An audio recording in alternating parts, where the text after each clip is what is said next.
جب ایک جھوٹا جنازہ علی کے سامنے رکھا گیا، ایک بندے کو کہا کہ سو جاؤ، مولا کو بولیں گے بندہ مر گیا ہے، یا علی جنازہ پڑھائی، کہ جب علی نماز پڑھائے نا اٹھ کے کھڑے ہو جانا، پھر ہم علی کا مذاق پڑھائیں گے۔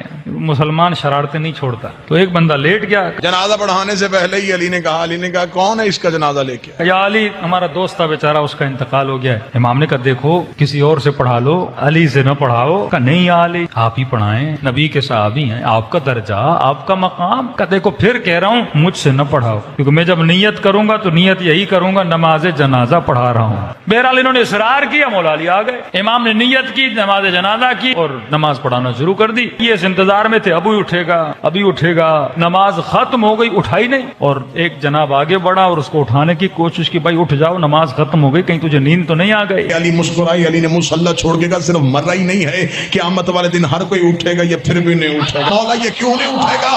فرمایا اس کا بدن نہیں مرا، اس کی روح ہی مر گئی۔